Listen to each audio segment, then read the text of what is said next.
और बाधाओं को दूर करने वाले देवता के रूप में जाना जाता है।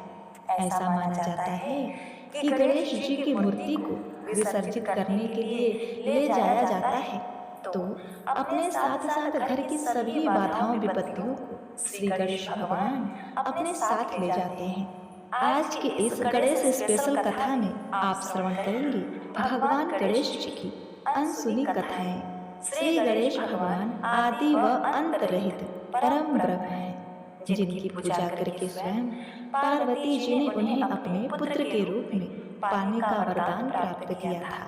श्री गणेश भगवान ऐसे भगवान हैं जिनकी पूजा स्वयं शिव जी तथा विष्णु जी ने की है। तो आप सभी भक्तगण प्रथम पूज्य गणेश जी से अपने मंगल कामना की प्रार्थना करते हुए कथा को पूरा सुनिएगा।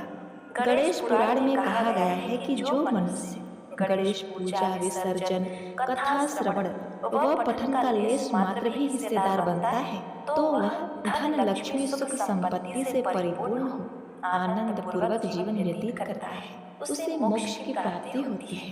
धार्मिक ग्रंथों के अनुसार श्री वेद व्यास जी ने गणेश चतुर्थी से महाभारत कथा श्री गणेश जी को लगातार 10 दिन तक सुनाई थी, जिसे श्री गणेश जी ने महाभारत लिखा था।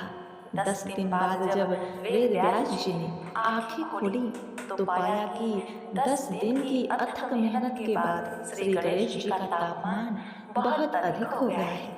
परंतु वेद व्यास जी ने गणेश जी को निकट के सरोवर में ले जाकर ठंडा किया कि श्री गणपति जी के शरीर का तापमान न बढ़े। इसलिए वेद व्यास जी ने उनके शरीर पर सुगंधित सौधी माटी का लेप किया। यह लेप सूखने पर गणेश जी के शरीर में अकड़न आ गई। अनंत चतुर्थी के दिन जब महाभारत लेखन का काम पूरा हुआ तो गणेश जी का शरीर जड़वत हो चुका था। बिल्कुल न हिलने के कारण उनके शरीर पर धूल मिट्टी जम गई थी। तब गणेश जी ने सरस्वती नदी में स्नान करके अपना शरीर साफ किया। इसीलिए गणपति स्थापना 10 दिन के लिए की जाती है और फिर गणेश जी की प्रतिमा का विसर्जन किया जाता है। इस त्योहार को मन का मैल हटाने का पर्व माना जाता है। एक कथा के अनुसार एक समय माली और सुमाली 2 राक्षस थे जो शिव जी को समर्पित थे। सूर्यदेव उन राक्षसों को उनके पापों के लिए मारने वाले थे।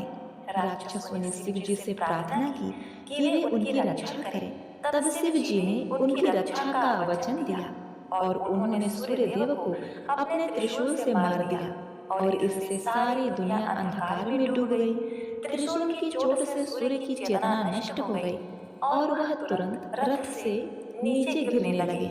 जब कश्यप जी ने देखा कि उनका पुत्र मरणासन अवस्था में है तो वे उसे छाती से लगाकर फूट फूट कर विलाप करने लगे।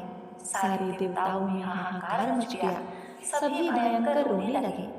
तब ब्रह्मा के पौत्र तपस्वी कश्यप जी ने शिव जी को श्राप दिया और वे बोले, जैसा आज तुम्हारे प्रहार के कारण मेरे पुत्र का हाल हो रहा है वैसा ही तुम्हारे पुत्र पर भी होगा। तुम स्वयं अपने ही पुत्र का मस्तक काटोगे। इसी श्राप के कारण ऐसे संयोग बने कि महादेव जी को श्री गणेश जी का सर काटना पड़ा। जब भगवान शिव जी ने श्री गणेश जी के मस्तक को काटा था तब माता पार्वती के विलाप करने पर और उनके आग्रह पर शिव जी ने उस मस्तक के स्थान पर हाथी का मस्तक लगाया।